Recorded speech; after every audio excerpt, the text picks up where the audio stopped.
राधे राधे दोस्तों। आज की वीडियो में हम लोग बात करने वाले हैं इंडिया और मालदीव के रिलेशन को लेकर के। लास्ट वीडियो में हमने बात की थी इंडिया और म्यांमार के रिलेशन को लेकर के। आज की वीडियो में जब हम बात करेंगे इंडिया और मालदीव की, सेम वही पैटर्न रहेगा। बेसिकली हमारी वीडियो का उद्देश्य क्या रहता है, क्योंकि मैंने जितने भी वीडियो बनाए उसमें इकोनॉमिकल फैक्टर बहुत कम बताए हैं, उनसे ट्रेड वार कम बताए हैं, उनसे क्या हमारी डिप्लोमेसी है उसके बारे में बहुत कम चर्चा करता हूँ। तो इसका मतलब ये नहीं कि मैं उनकी चर्चा नहीं करना चाहता। मेरा मेरा बेसिकली पर्पज ये रहता है कि चल रही जियो पॉलिटी में आप लोगों को वो सारे फैक्टर समझ में आए कि हमारा इन म्यांमार के साथ में ऐसा रिलेशन क्यों है, ऐसे संबंध कैसे हैं, कैसे बने, या इस स्तर के संबंध प्रारंभिक काल से कैसे चले आ रहे हैं, हमारा कैसा रिलेशन शुरुआत से रहा है। तो इसको समझने के लिए हमें उस देश की हिस्ट्री से लेकर के वर्तमान तक की सरकारों के बारे में धीरे धीरे पता होना चाहिए, जिससे कि हमें जान पाए तो किस सरकार के समय में हमारे उनके साथ कैसे रिलेशन रहे हैं। तो इससे हमारे उनकी हिस्ट्री के बारे में पढ़ना होगा तथा उनके पॉलिटी के बारे में तो कुछ उनके प्रावधानों के बारे में भी चर्चा करते रहेंगे। जैसे कि मैंने म्यांमार के कुछ प्रावधान में जुंटा सरकार के बताए थे, इसी प्रकार इसमें भी मैंने कुछ चर्चा करूँगा। ठीक है, तो जो भी है, तो मेरा बेसिकली पर्पज ये रहता है कि मैं वहाँ के राजनीतिक संकट बताऊँ, मतलब कि राजनीति की चीज़ें बताऊँ, कैसे वह सरकार मतलब किस किस गवर्नमेंट के अधीन रहा, कैसे कैसे सरकारें चलती रहीं, अब वर्तमान स्थिति क्या है, तथा वर्तमान भारत और म्यांमार की क्या, भारत और मालदीव के कैसे संबंध हैं, मतलब कि किस स्टेज पर खड़ा हुआ है। बस वहाँ तक आकर के मैं छोड़ देता हूँ। फिर इसके बाद में अब आर्थिक संबंध और सारे रिलेशंस को, मैं डिप्लोमेसी कैसी चल रही है वो सब कवर नहीं करता हूँ। ठीक है, उसके लिए ऐसा नहीं कि मैं कवर नहीं कर सकता, मेरे पास है, उसका भी हैंड आउट बना सकता हूँ, लेकिन उसके लिए अलग से वीडियो बनाना पड़ेगा, इसमें नहीं कवर हो पाएगा। ठीक है, तो वीडियो स्टार्ट करते हैं। काफ़ी लॉन्ग टाइम, 2 मिनट मैंने ले लिया है आप लोगों का। तो बेसिकली हम लोग बात करते हैं मालदीव के बारे में। तो मालदीव के बारे में सबसे पहले मैं जान लूँ, कुछ चीज़ें बता देता हूँ। वहाँ पर 26 एटॉल हैं। एटॉल क्या होते हैं कि जो कि एक जैसे पर्वत होता है समुद्र में भी पर्वत होते हैं। तो पर्वत के जैसे ऊपर लहरें आती हैं तो ये पर्वत कट जाता है तो एक ऊपर से चपटा हो जाता है ना। तो ये पर्वत तो है उठा हुआ, लेकिन अब ये पहले तो ऐसा है, ठीक है, ऐसा है। अब ये ऊपर से मतलब कि लहरों ने बार बार काटा, तो अब ये ऊपर से चपटा हो गया तो इटॉल का रूप ले लेता है। ठीक है, ये इटॉल होता है। तो इटॉल में क्या है, यहाँ पर 26 इटॉल हैं तथा 1200 टापू हैं। 1200 टापू हैं या द्वीप द्वीप समूह कह सकते हैं। 1200 द्वीप समूह हैं, जिनमें लगभग 250 निर्जन द्वीप समूह हैं, वहाँ पर कोई जनसंख्या नहीं रहती है। जिनमें इनका एक मुख्य द्वीप समूह है जिसपे माले हैं, क्योंकि उनकी कैपिटल भी है, और ये इन जो चाइना की स्ट्रिंग ऑफ पल्स है उसका हिस्सा भी है, और यहीं पर इनका मेजरली वो क्या बोलते हैं बेस है, जहाँ पर कैपिटल है। तो अब यहाँ पर एक अच्छा हॉस्पिटल भी है, और मेनली यही हॉस्पिटल ऑपरेट करता है पूरा म्यांमार को। तो ये उनकी स्थिति है। अब हम बात करते हैं, सबसे पहले बात, क्या ये शुरुआत से इस टाइम पे वहाँ पर मेजोरिटी जैसे कि मुस्लिम हैं, और मुस्लिम में ये लोग सुन्नी मुसलमान के प्रति कट्टर हैं, मतलब कि कट्टर सुन्नी मुसलमानों को वरीयता देते हैं ये लोग अपने कंट्री में। और ऐसा देश आज तक, भले वो कितना भी मुसलमान कंट्री हो, जैसे पाकिस्तान भी है और भी काफ़ी सारी मुसलमान कंट्रीज हैं, तो उन लोगों ने पता है स्पेशली किसी एक, कि हम जैसे ईरान भी है ना, तो ये नहीं कहता कि मैं कट्टर सुन्नी हूँ, ये कट्टर सिया हूँ, कोई ऐसा स्पेशल नहीं कहता, वो सभी को वरीयता देते हैं। लेकिन ये पता है कट्टर सुन्नी राष्ट्र है इस टाइम पे। और इसकी प्रारंभिक स्थिति में बताता हूँ, यह इसका जो जन्म होता है, यह इसका शब्द आता है, इस पर पहले बात लोगों की बात करें, लोग कहाँ से जाते हैं इसे बसते हैं यहाँ पर।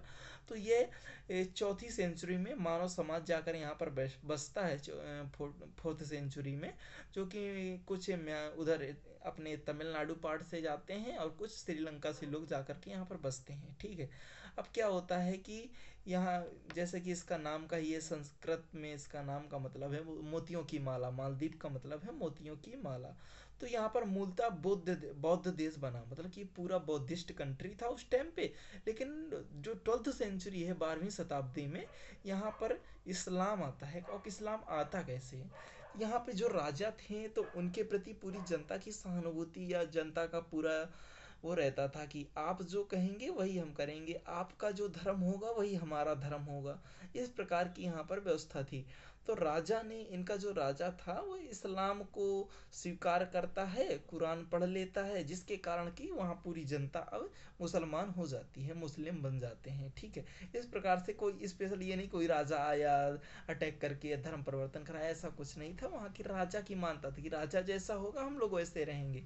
तो ये 12th सेंचुरी में होता है। फिर इसके बाद में ऐसी व्यवस्था आती है और ये मुसलमान कंट्री बन जाता है। फिर इसके बाद में जब अंग्रेज लोग आते हैं, उसको अपना औपनिवेशिक केंद्र बनाते हैं 1885 में। ऐसा होता है एक बार कि वहाँ पर जो राजा रहते हैं वो एक बार मदद मांगते हैं, किससे, एक बार, हाँ, वहाँ पे जो मालाबार तट के अपने लोग होते हैं, ये केरल तमिलनाडु के तट के इधर साइड के केरल वाले के, तो ये लोग जाकर पे वहाँ पर अटैक करते हैं। तो वो लोग मतलब कि उस टाइम पे अपने वैसे कि जो ब्रिटेन था उससे मदद मांगते हैं। ब्रिटेन ने उस टाइम पे खैर मदद नहीं की थी। फिर इसके बाद में दोबारा 1887 में वहाँ पर तख्ता पलट होता है, अराजकता फैलती है, तो जिस कारण से 1885 में ब्रिटेन उस पर हस्तक्षेप करके, क्योंकि इनका श्रीलंका पर ब्रिटेन का कब्जा हो चुका था उस टाइम पे 1885 के पहले तक। तो ये वहाँ पर था, तो ये लोग व्यापार व्यापार के लिए मैं अक्सर आया करते थे सिलोन। सिलोन श्रीलंका को कहते हैं उस टाइम के। तो वहाँ पर आया करते रहते थे। तो सिलोन पर इनका कब्जा होने के कारण ये लोगों से काफ़ी इनकी बनती थी। तो क्या हुआ कि अब सीलोन पर ये लोग जाते थे जैसे मालदीव के लोग। तो सरकार ने चाहा कि इसको भी अपने अधीन में ले लेते हैं, और सरकार ने इस पर अधीन 1885 पे इस पर अपना क्या बोलते हैं BIOT के तहत, जिसे हम ब्रिटिश इंडिया ओशन टेरिटरी कहते हैं, ब्रिटिश इंडिया ओशन टेरिटरी के तहत इसको अपने अधीन बना लेता है। और अपने मतलब कि उसमें सोरंटी में रखता है। वो कहता है कि आप आंतरिक जितने भी आपका जो भी राजा है, आप जो भी आंतरिक चीज कुछ भी कीजिए, लेकिन आपकी पूरी रक्षा जो होगी और विदेश मंत्रालय वो हमारे अधीन रहेगा, बस। ये ब्रिटेन वहाँ पर नीति बनाता है। ठीक है, अब इसके बाद में जब ब्रिटेन उनको छोड़ देता है, एक चीज़ और बात मैंने छोड़ दी यहाँ पर कि उनकी जो लंबाई हम लोग देखते हैं ना, बहुत छोटा छोटा है, हम लोग सोचते होंगे बहुत कम लंबा है। तो इसकी लंबाई और चौड़ाई बता देता हूँ। इसकी जो लंबाई है 820 किलोमीटर है, और इसकी जो चौड़ाई है इस कंट्री की वो 120 किलोमीटर है। ठीक है, और ये एशिया का सबसे छोटा देश है। तो अब हम लोग बात करते हैं 1800, अब ये 1885 से लेकर के 1965 तक ब्रिटिश सत्ता के अधीन रहता है। 1965 में दबाव के कारण वैसे, क्योंकि सभी राष्ट्र आज़ाद हो रहे थे और ये आज़ाद नहीं करना, छोड़ना ही नहीं चाहते थे, क्योंकि ये ब्रिटिश ओशन कंट्री का हिस्सा था। तो ये लोग चाहते थे, जैसे आज भी डियागो गार्सिया वगैरह और ये सब चीज़ें, जैसे मारिस मारिस वो क्या बोलते हैं, मॉरिशस बोलता है कि ये सब हमारा हिस्सा है, लेकिन वो नहीं मानते हैं। ब्रिटिश बोलता है हमारा है। तो ठीक है, इस तरीके से फिर भी इनको 1965 में ये लोग 20 जुलाई, शायद 20 जुलाई 1965 के लोग आज़ाद करते हैं, जुलाई में ही आज़ाद करते हैं, जुलाई 1965 में।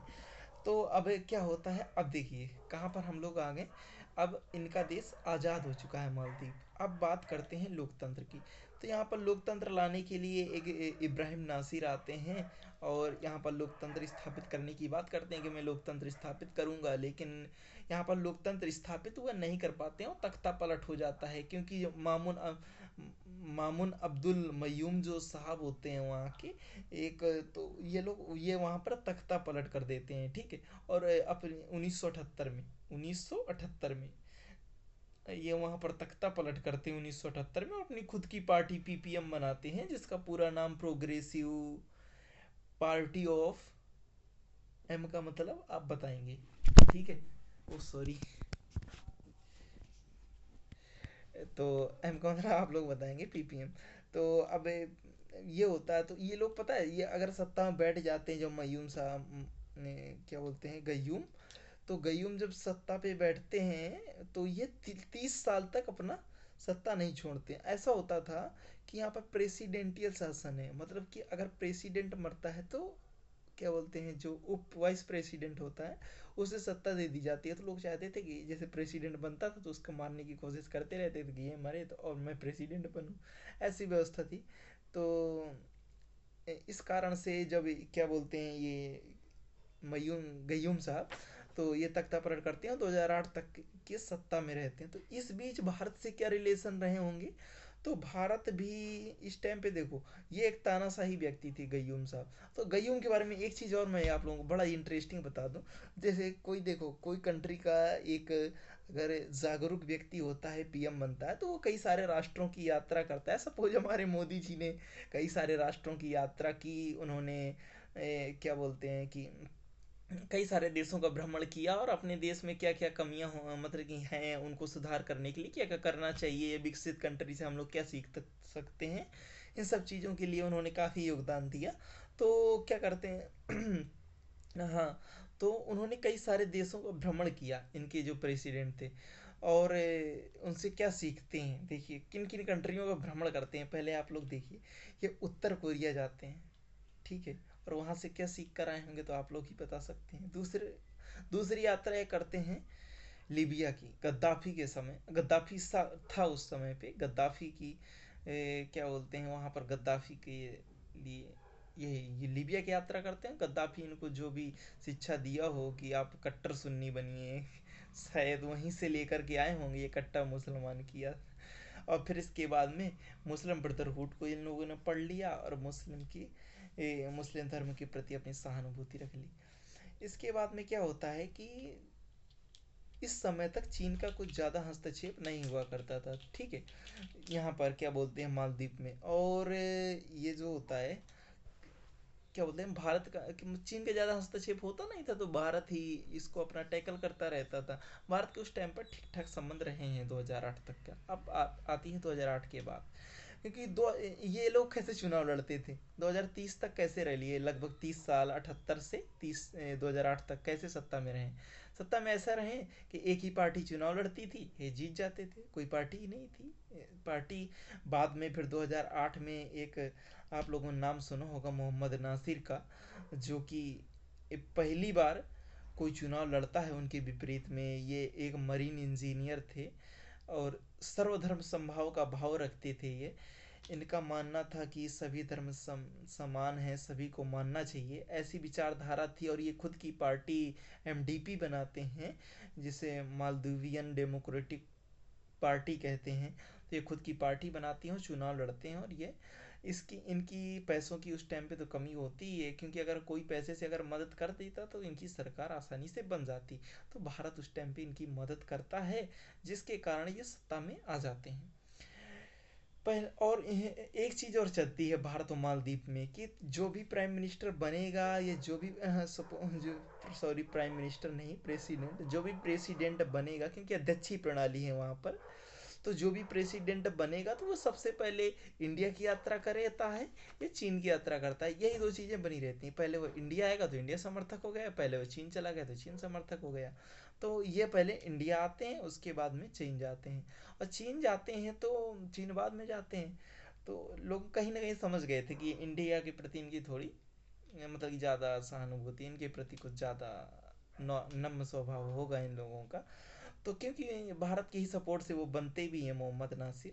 तो क्या होता है, एक पत्रकार इनसे सवाल करता है जब ये उधर चीन जाते हैं, उनसे पूछा जाता है कि आप आपका कंट्री एक ऐसी जगह पर लोकेटेड है जो कि जियो पॉलिटिक्स क्षेत्र में एक अमूलचूक योगदान रखता है। तो आप इसको कैसे देखते हैं, भारत जैसे कि हिंद महासागर में, और तो आप हिंद महासागर में इंडिया की स्थिति मजबूत देखते हैं या भारत की या चाइना की स्थिति, तो आप किसको वहाँ पर ज़्यादा मजबूत देखना चाहेंगे या कौन। तो इन लोगों को डिप्लोमेटिक जवाब देना चाहिए था मोहम्मद नासिर साहब को, लेकिन ये इन्होंने खुलकर भारत का सपोर्ट कर दिया। और बोलें कि अब उनके नाम से ही प्रतीत होता है हिंद महासागर, तो ये स्वाभाविक है कि हिंद का कब्जा होना चाहिए, ऐसा उन्होंने बोल दिया। तो इससे स्पष्ट हो जाता है वहाँ से कि इंडिया फर्स्ट की नीति ये लोग मालदीव ने रख ली है, कि इंडिया फर्स्ट है, चाइना सेकेंडरी है। तो खैर यहाँ से इन लोगों के रिलेशन भारत के उस टाइम पे अच्छे चले। 2008 तक का अब इंतज़ार होता है, क्या बोलते हैं, तो 2008 से 12 तक का। तो इसी बीच लेकिन जो दूसरी पार्टी थी, क्या बोलते हैं, पीपीएम, तो वो लोग इनकी रिकॉर्डिंग, क्योंकि ये जज को कुछ ज़्यादा परेशान किया करते थे, थोड़ी इनमें कमी थी नासिर साहब में। तो इन्होंने क्या किया कि जज को थोड़ा ज़्यादा वो करते थे, कि मतलब कि करप्शन खूब करते थे। तो जज से जैसे कुछ फाइलें आइलें होती ना, तो सीधे जज को फ़ोन करते कि आप ऐसा करो, वही जज करता था, जो ये बोलते हो ऐसे करता था। लेकिन जज को अब इनको ओवर एस्टिमेट नहीं करना चाहिए। ये लोग ऐसे क्षमता हैं, जैसे भारत में भी है ना, तो कोई जितना भी बड़ा डीएम हो या सेक्रेटरी हो, जज के सामने हाथ जोड़कर ही खड़ा रहता है। तो वो चीज़ें इन्होंने नहीं समझी। लेकिन तो थोड़ा इनका वीडियो वीडियो रिकॉर्डिंग रिकॉर्डिंग हुई, तो बाद में सब वायरल हुई। तो 2013 का चुनाव होता है, लेकिन चुनाव से पहले अब इनको जेल में डाल दिया जाता है।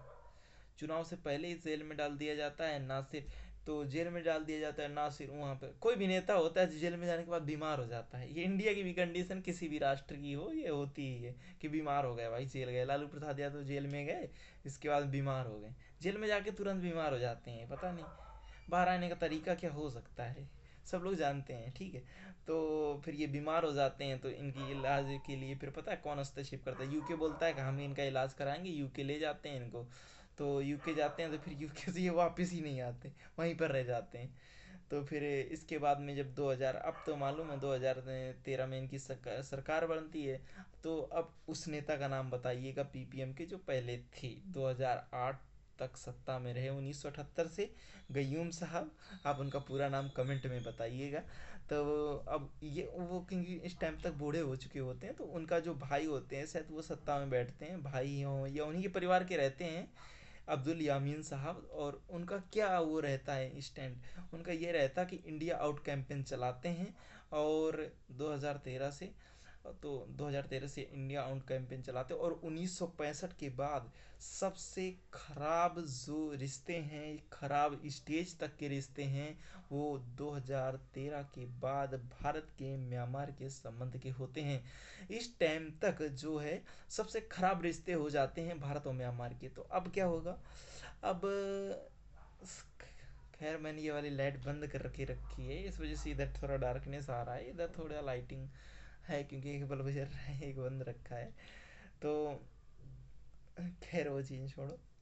तो मैं कहाँ पर बात कर रहा था कि हाँ, उन्होंने अपने भाई को सत्ता में बैठाया और इंडिया इंडिया आउट कैंपेन के नाम से ये लोग सत्ता में आते हैं। तो भारत का खुलकर विरोध होता है और भारत इस टाइम पे बहुत खराब रिलेशन हो जाते हैं। 1965 के बाद में पहली बार ऐसी स्थिति आती है, कितने खराब रिलेशन हुए हों। तो 2018 में नासिर, फिर क्या होता है, फिर से चुनाव होते हैं। इस टाइम पे नासिर तो चुनाव लड़ नहीं सकते क्योंकि वो यूके में होते हैं और वो प्रतिबंधित भी होते हैं। तो अपने जीजा जी को यहाँ से चुनाव लड़ते हैं, जिनका इब्राहिम सोले नाम होता है। तो उन्हीं की पार्टी से चुनाव लड़ते हैं, डीएमपी नाम होता है शायद। तो डीएमपी से चुनाव लड़ते हैं वो। तो ये जीत जाते हैं, उनके जीजा जो होते हैं नासिर साहब के।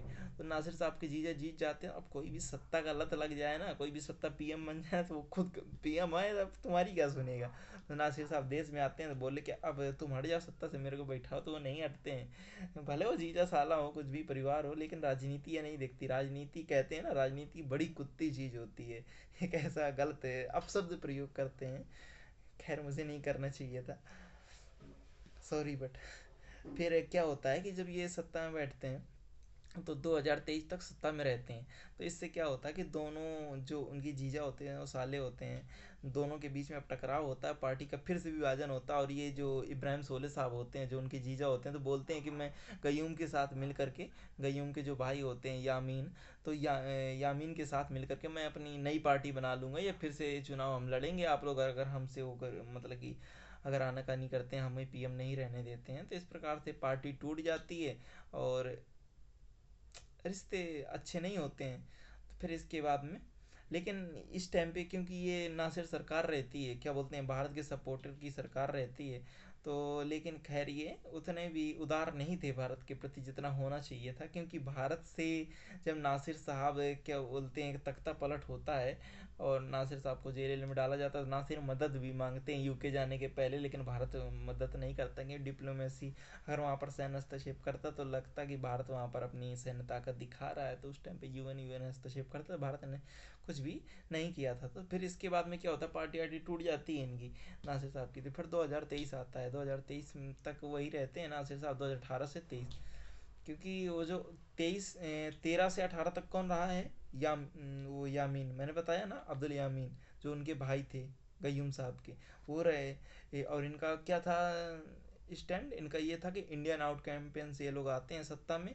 फिर इसके बाद में 2018 से 23 तक सत्ता में कौन रहते हैं, उनके जीजा, किसके, नासिर साहब के जीजा कौन थे, इब्राहिम सोले, वो रहते हैं सत्ता में। फिर इसके बाद में क्या होता है, 2023 में फिर से चुनाव होते हैं। अब 2023 में क्या स्टैंड से पॉलिसी लाई जाती है, मैंने कहा कि इंडिया आउट पॉलिसी का इंडिया आउट पॉलिसी को फॉलो किया जाता है। और जो मौजूम होते हैं तो वह सरकार में आने के लिए इंडिया आउट स्टैंड, मतलब कि जो वहाँ पर जैसे भारतीय सेना की कुछ 72 लोग वहाँ पर रहते थे, क्योंकि जो भारतीय, क्योंकि वहाँ पर एक ही अस्पताल है, ठीक है, और इतने सारे आइलैंड है, तो कहीं से भी कोई भी बीमारी होती है तो कैसे आएंगे, नाव में रख करके या स्टीमर में लेकर के, तो टाइम लगता था। तो बाया हेलीकॉप्टर रहते थे इंडियन के ही, मतलब इंडियन सेना के, जिससे जो तिब्बत तिब्बत गलवानों में ऊंचे स्थानों पे हेलीकॉप्टर कार्यरत, तो जो रिटायर हो जाते तो दे दिया जाता था इनको। तो ये हिट है, और उनके लिए भारतीय सैनिक रहते थे, उनके ट्रेनिंग के लिए, उनकी सर्विसिंग के लिए, इस वजह से वो लोग रहते थे। तो उन्होंने कहा कि ये जो भारतीय सैनिक हैं हमारे ऊपर हस्तक्षेप करते रहते हैं, हम इनको बाहर निकालेंगे। इस कैंपेन के साथ में ये सत्ता में आते हैं और इनकी सरकार भी बनती है 23 में। लेकिन अब फिर वही स्थिति कौन सी वाली, कि इंडिया जाए कि चाइना जाए। लेकिन इनकी सरकार बनती है और ये प्रो चाइना रहते हैं, लेकिन फिर भी ये पहली बार चाइना की यात्रा नहीं करते हैं, पहली बार तुर्की जाते हैं, फिर इसके बाद में चाइना जाते हैं। चाइना जाते हैं तो इसके बाद में चाइना को ज़्यादा सपोर्ट हो जाता है, तो इसके बाद में इंडिया काफ़ी विरोध करते हैं, इंडिया से मतलब कि जो सैनिक वैनिक होते हैं सबको भगा देते हैं। फिर इंडिया आउट स्टैंड लेने लगते हैं। तो फिर क्या होता है कि इंडिया भी, जब हमारे पीएम साहब लक्षद्वीप जाते हैं, लक्षद्वीप में कुर्सी डाल करके बैठ जाते हैं, तो इनके जो नेता होते हैं मोजुम के पार्टी के, तो मालदीव के, तो ये कुछ गलत कमेंट करते हैं उनके ऊपर। तो इस प्रकार से हमारी फिर जितने भी टिकट टिकट होते हैं वहाँ के, तो सब कैंसिल कर दिए जाते हैं। और भारत का एक स्टैंड, भारत एक स्टैंड लेता है, हमारी जो जनता भी है उसका भी सपोर्ट करती है, और वहाँ के टिकट सारे कैंसिल किए जाते हैं। तो कहीं ना कहीं वहाँ की जो डिप्लोमेसी होती है नतमस्तक होती है हमारे सामने। और फिर मोजुम साहब 8 से 9 महीने के बाद चाइना से आने के बाद में भारत की यात्रा करते हैं, और भारत से टूरिज्म को ले जाने के लिए वो भारत भ्रमण भी करते हैं। इस प्रकार से फिर वो मतलब कि पीएम मोदी को मनाते हैं। और जो वही सैनिक थे, पहले वर्दी में रह करते थे, अब बिना वर्दी के, अब वही फिर पूरा मतलब कि सैनिक चले गए हैं, और सब कुछ उसी तरीके से चल रहा है। बस पहले वर्दी में रहते थे, अब बिना वर्दी के रहते हैं। इस प्रकार से ये पूरी कहानी रही अब तक की, क्योंकि अब 2025 चल रहा है, अब मोजिम सरकार में है। अब उनका स्टैंड क्या है मोजिम साहब का, कि वो ना प्रो चाइना ज़्यादा है ना प्रो इंडिया है। वो दोनों से, जैसे भारत ने भी 400 करोड़ का उनके लिए वो रखा है, जैसे कुछ फंड देते हैं ना अपने बजट में, मतलब कि सभी जो आसपास की कंट्री हैं उनके लिए विकास के लिए। तो इस प्रकार से 400 करोड़ उनको भी मिले, चाइना भी गए तो वहाँ से पैसा भी मिल गया। ठीक है, इस प्रकार से वो अपनी नीति चला रहे हैं। बस यही हुआ आज की वीडियो में। तो आपको वीडियो कैसा लगा, या क्या बोलते हैं, मालदीव की स्थिति भारत के साथ में कैसी रही, और किस प्रकार से एक पूर्ण बुद्धिस्ट देश कैसे एक कट्टर सुन्नी राष्ट्र में बदलता है, इसकी पूरी कहानी। ठीक है, धन्यवाद। वीडियो कैसा लगा कमेंट में ज़रूर बताएं।